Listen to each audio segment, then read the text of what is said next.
also change your Bandai Namco password. If you have one, change it right now. Like, as soon as this episode is over, go change your password if you have an account with them. For real. Do it. I heard taste the same for coffee, and I just, whoa.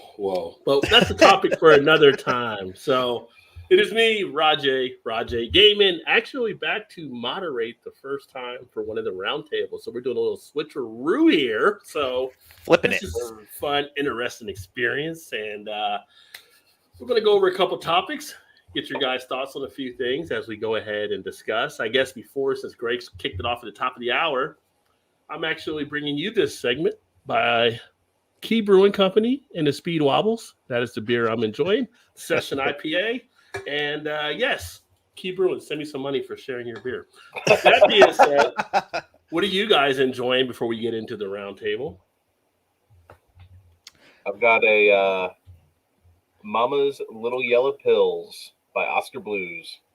Not super crafty. I mean, you find it in the craft aisle, but Oscar Blues is good in a pinch.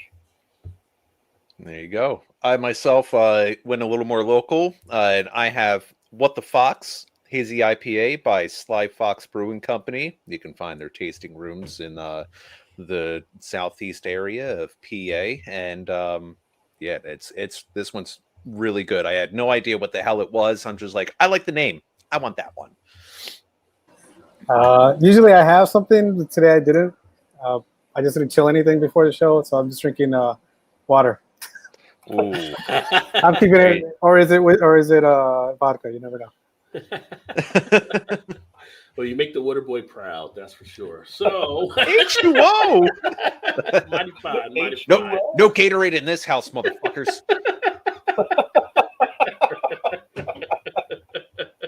Bobby Boucher attacking your ass.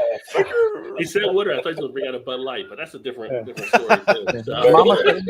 Mama said water is good for you. Mama said. Vicky Valancourt showed me her boobies, and I like them too. So, each week, or when I say each month, every second Wednesday of the month when we have the show, we have the round table. We talk about various topics, and came up with some topics to talk about tonight, some interesting things. So all of us have been gamers for a good amount of time. I've been a gamer, forever, since 2600 came out, which would be pretty much forever.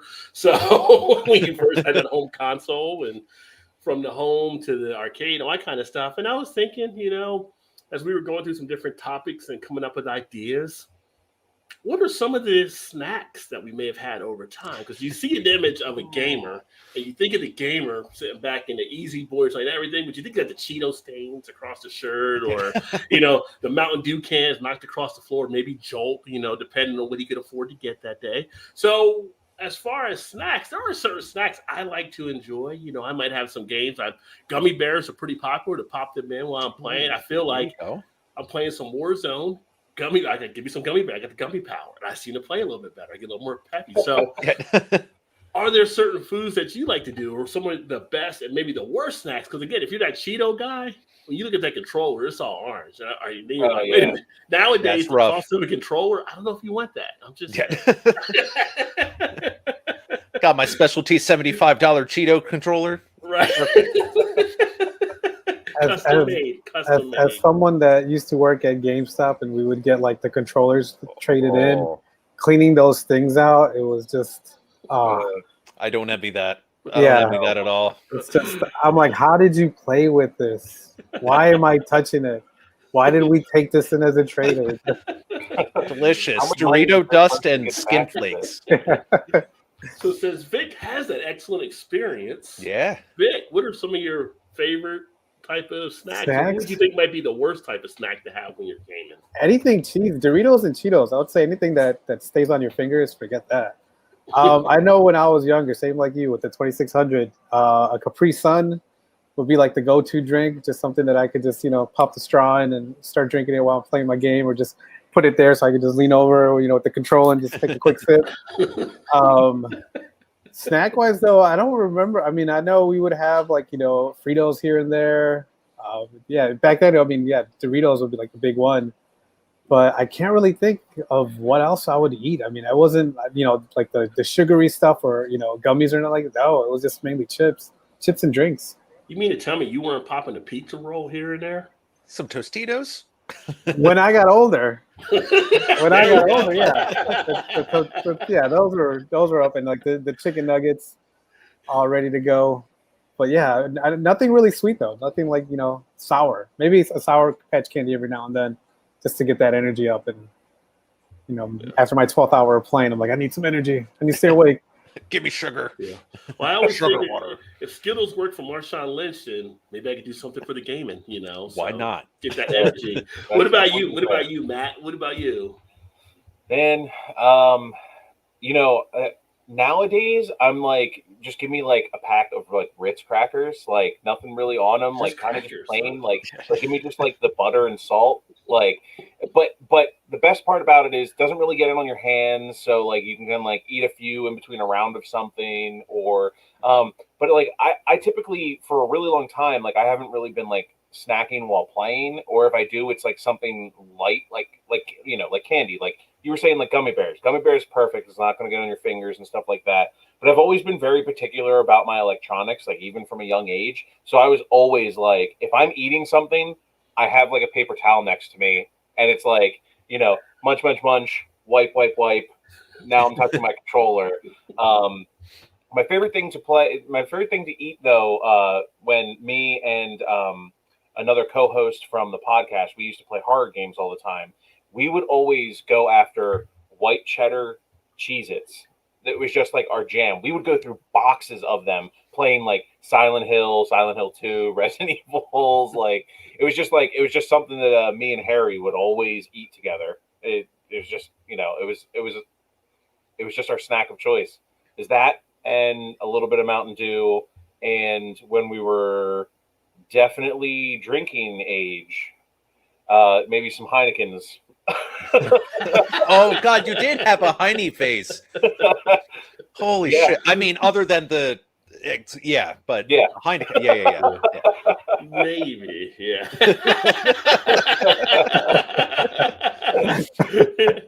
What about like anything for like a worse snack or anything like that? Like, did you ever try like? Ooh, well, I wouldn't call you Mr. Meticulous now that I know about the whole napkin next to you, by the way. But I would, yeah. Like you're like the moist towels too. Yeah. Like, why did I try to pick up a chicken wing? Like, So have any of you guys ever seen the movie UHF? Yes. Yeah. Yes. Okay. So my friend Mike Benedict and Nick Nell, I'm name dropping, not that they'll ever see this, but they were obsessed with that movie. They showed me the movie. We were all obsessed with Halo and that movie, and we were having like a game and movie night, and we watched UHF, and in UHF they make that like Twinkie dog with the Twinkie hot dog with the cheese whiz on top. Yes, yep, yeah, I did the same thing with them too. That was probably the worst thing that I've ever eaten during a gaming session. I ate that, played a round of Halo, and then was sick to my stomach for like 3 rounds of Halo, and then I like rallied. It was weird. Yeah. Was that before or after you shit your pants? I almost threw up like on the controller. I was having a moment. I was just like, ooh, spinning on TV and you got that in your belly. Probably not good. Probably not a good matchup. Not so much. Yeah. What about you, Steve? I don't know. Go-to snack. I'm actually in the cracker club, so I go for like the townhouse like club crackers, like the little Keebler elf on it. So because it's again little rectangle cracker, right? The rectangle. Yeah. Okay. Yep. So it's not like it leaves too much residue. I mean, at least because they are butter crackers, there might be just like a little bit. So just a little wipe on the pants, we're good to go. I'm always a sucker for some pork rinds. Again, unless it has some seasoning on it, you just have to worry about a little bit of grease. But I am also a little bit of Mr. Meticulous, and I just make sure to have like a napkin or something around. I actually remember watching, it had to be like 4 or 5 months ago, maybe the end of last year.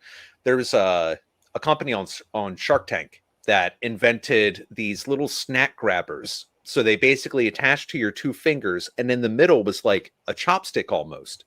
And when I saw that, I'm like, that would be really good, because then you can still flex, play the game, and then go back, grab your snack, pull it out. I never got one. I just pulled a pair of chopsticks out of my thing but that's only for like Jack's session, like for the cheese curls, because otherwise it's like I am a glutton fat bitch for Jack's. So if I have some in the house, I will be eating them regardless if I'm playing games or not. And like, I want that cheesy, crunchy goodness in my face immediately, please. There you go. There you go. Fair enough. Well, I would definitely say definitely some good things there. And one of the common things with me being back on the East Coast now, I would say, is I feel like there's a lot of gamers out gaming sessions together, but someone will order a pizza at some point. And one thing I realized about being back on the East Coast after being in the Midwest for a point in time, like their pizzas are okay, but they're not like the East Coast style where you fold them, right? So you can't really fold them. So you get messier. Good thing about being on the East Coast, you can fold it and keep it clean and then get right back into the game. So you can easily scoop it, bite it, put it back down. So if you're on the East Coast, there's something you can actually do to snack on as well. Worst comes to worst, you get a little bit of flour from the crust on the bottom of your hand, but that's fine. And that's a pant white too. So there you go. Yeah, you're good to go. I still remember the first time I saw my uncle like just fold up a piece of pizza and eat it, and it changed my life. I've never eaten pizza the other way again. If I can't fold it, I'm just like, this sucks. Right. Just shove it in the bowl. Give me a real pizza. And I forgot who it was that was the mayor of New York a while back, but they made fun of him back when the Tonight Show was with John Kimberly, and he like used a knife and a fork. He's like, "What are you doing?" And he had a whole thing where he take it and he fold like knife and fork.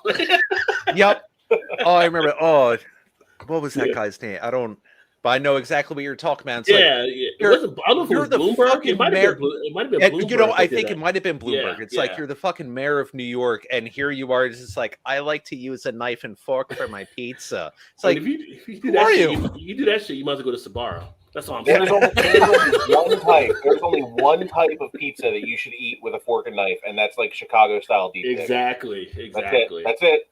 Although a lot of us Easterners have tried to fold it, I'm sure. We've tried to fold it, we just can't. So you can't get in. Yeah, you just end up just like clawing your way through it, and then it falls apart, and then the cheese. Yeah, it's just a mess. Then it's just, you might as well get a bowl and just eat it with a spoon at that point.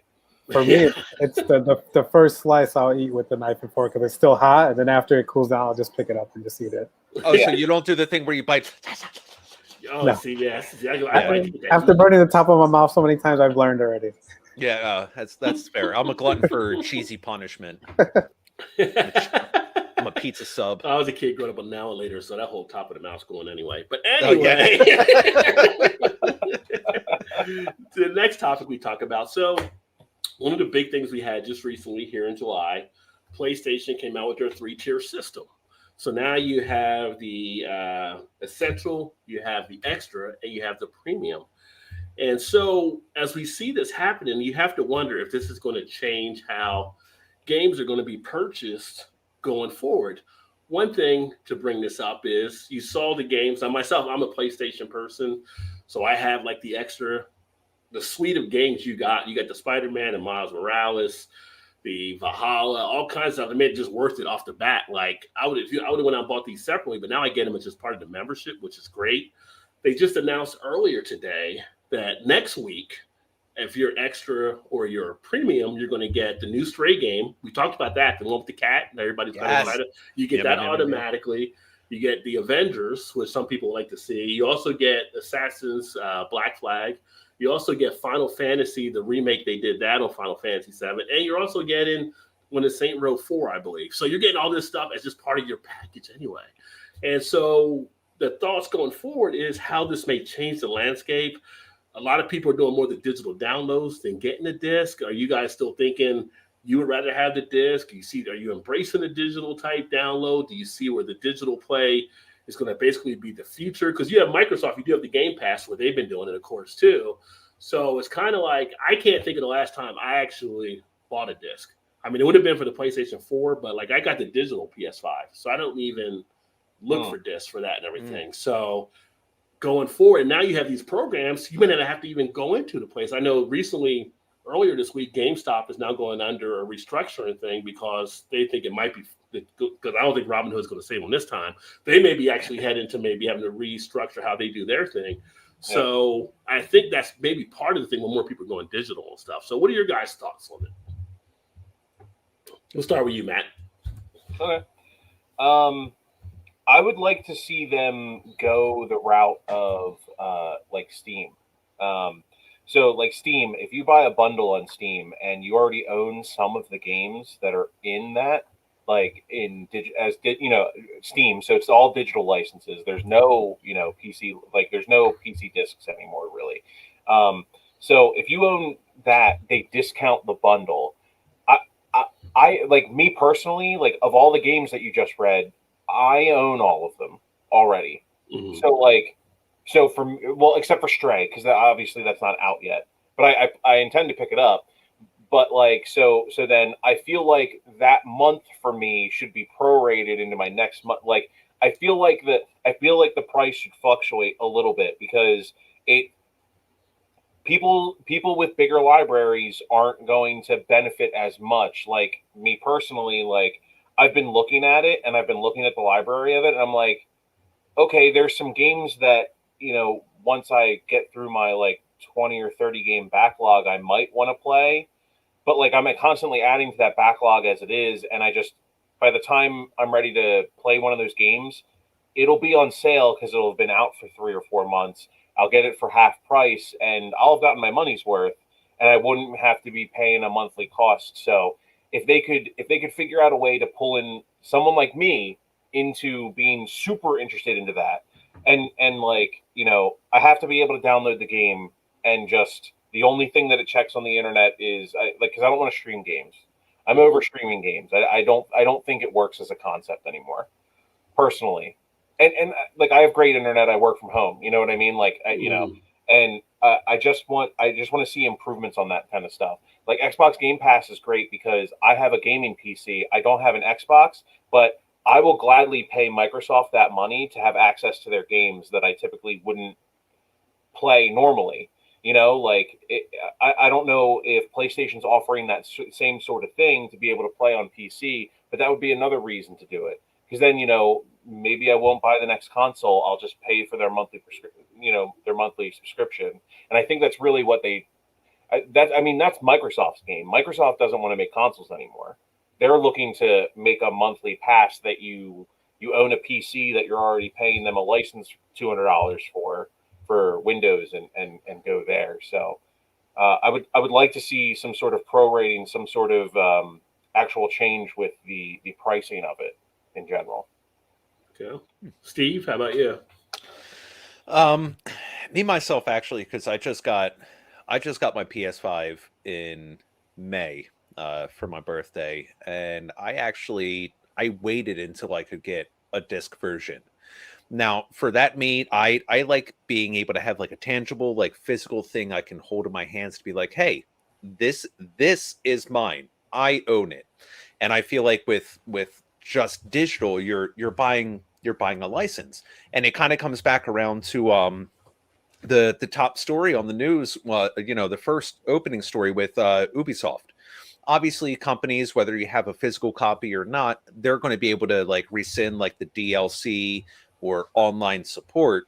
But this had people clamoring and scared. It's like, well, I might not be able to play my single player game. And where they came and, kind of rectified that situation, what's to stop a company from really doing that? I mean, obviously, it'd be bad publicity. You're going to have a lot of people drop off, but certain companies, you still may have people like, oh, okay, I'll just get the next one anyway because this is, like a game series or something that I really want to play. For the longest time, actually, I was pretty apprehensive of just getting digital content, mainly kind of for that reason, and the other thing where I think I'm still just kind of like in the old school mindset of like, if I want a game, I want to go out and I want to buy a disc for it.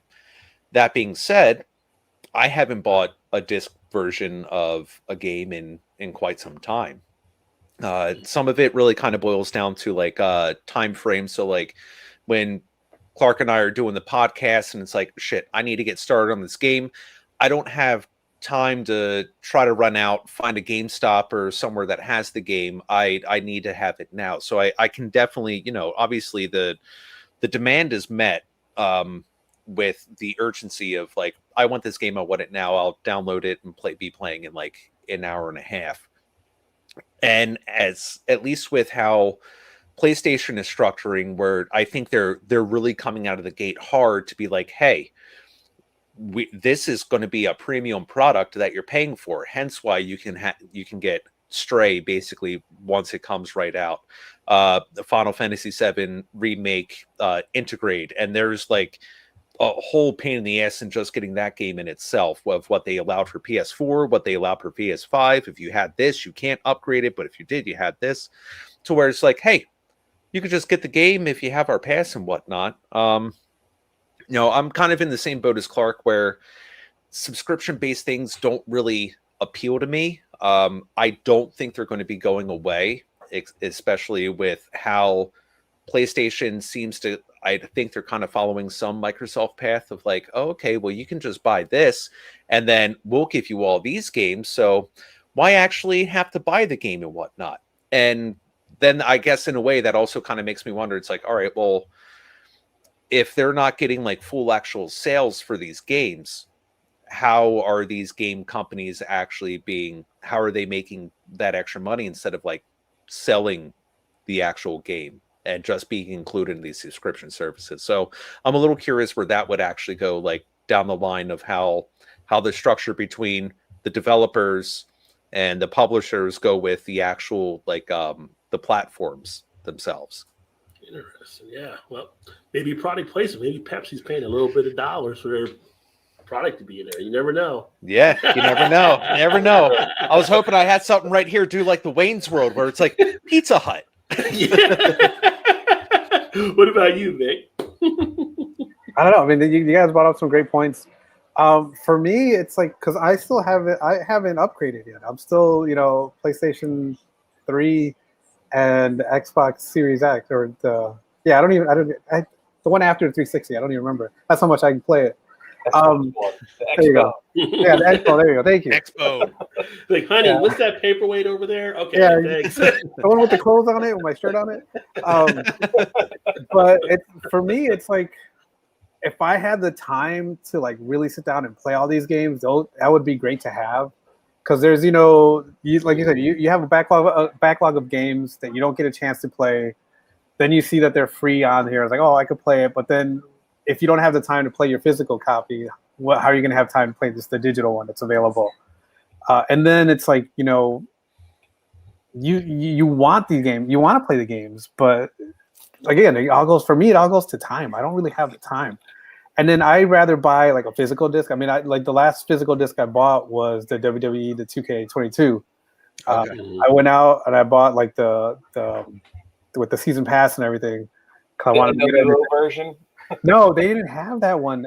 That one came out like later, which was weird. So now you got to buy the NWO version. But for me, it's always because like every now and then, like late at night, like I'll get on and want to watch something on on Netflix or Disney Plus, and like for some reason, like the network is down. So I'm like, if I got to play, if I have like at 2:00 in the morning time to play a game, and I get on and then my system, the network's not working. Then I'm assed out. And I'm like, oh, well, what am I going to do now? I don't have a physical copy. But that's why I'd rather buy a physical copy so I could just pop it in and watch it. But yeah, that's for me. I mean, I would love to, it would be a great way to save money if I just got to pay a certain price every month to play, 100 million games, whatever. But if I don't have the time, it just ends up being a waste of money. Like I would buy like the yearly pass for like my Xbox so I could play online. And then out of that year, maybe like 2 or 3 times I'm really playing online. It's like it's a waste. So Right.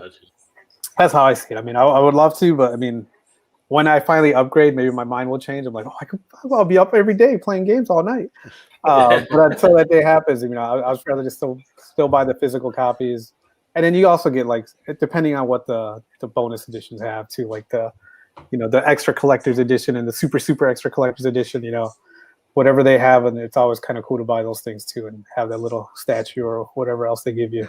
That's the only time I buy disc stuff now, actually. Like I just did it for the Evil Dead game. Like I just want the toys. I bought the ridiculous edition. You promised me a miniature. Tons of different extra stuff, and like give me the art books with my physical disc, and then eventually when it is like free on PlayStation Plus or whatever, because I've had it happen with a lot of games that I've bought, then they end up on PlayStation Plus, and it just becomes like a waste of money for my PSN subscription or whatnot. But I'll just like download them, and then it's like, okay, cool. I just don't need to get up and put the disc in the thing anymore. I'll just download it, like. So. Yeah. No, I definitely think that's a good mindset that was actually shared, and Greg put up here. My buddy EB, PlayStation did it smarter than Microsoft. In his opinion, the fact that they're not causing their development studios any money since they're putting newer games on a subscription service. Well, that's the thing. Well, and EB actually has both in his house, the Microsoft and the PlayStation. Now, the thing that made it different is because Stray's getting released, and Stray's a new game, and that's going to be opened up to all the people that have the plan next week. So that's going to be interesting to see how that plays. At this point, you go to buy a physical copy, you don't have a guarantee that you don't get anything more than a case with a download code. That's true. Yeah. Yeah. They did that with fucking Horizon. Like people were getting like some of the packs and expecting like I think there was like it was like a metallic game case or something, which pretty badass. I'd get that myself. And they open up the game case and it's a download code. Yeah. Like, bitch, I'm paying you extra money so I can have this, game case. I expect a game in there. Don't give me a slip of paper. What is this? It's for the environment. Oh. Well, thank you. Go ahead. I got my son the Avengers game, and it was the same thing. Like he opened it up for his birthday, and there's just a piece of paper in it. And I was like, I'm like looking at it, I'm like, fuck, I thought this was the disc version. Yeah. He's like, Dad, what do I do with this? And I was like, yeah, exactly. We'll go downstairs and we'll download this 105 gigabyte game. He opened it up. It's a piece of paper. I owe you. And that just sits on my PS5 on my internal hard drive. It just sits there in case he wants to play it sometime. Once. The moment you uninstall, like, Daddy, can we play? And you're like, Give me 3 hours. It's happened when he decides to change his mind on a Spider-Man game. Yep. No, I want to play the Miles one. Well, you got to pick one of the Spider-Men. You have to pick one. Is Peter or Miles? Who do you want? It's Spider-Man. Everybody gets one. Well, great participation from you all. Fun little conversation. You guys out there that watch this or watch the replay back, let us know by leaving a comment on what you guys think, whether it's the best or worst snacks when you're gaming, or digital versus disc as we head into the next level. We'll leave it at the crossroads with a question mark. That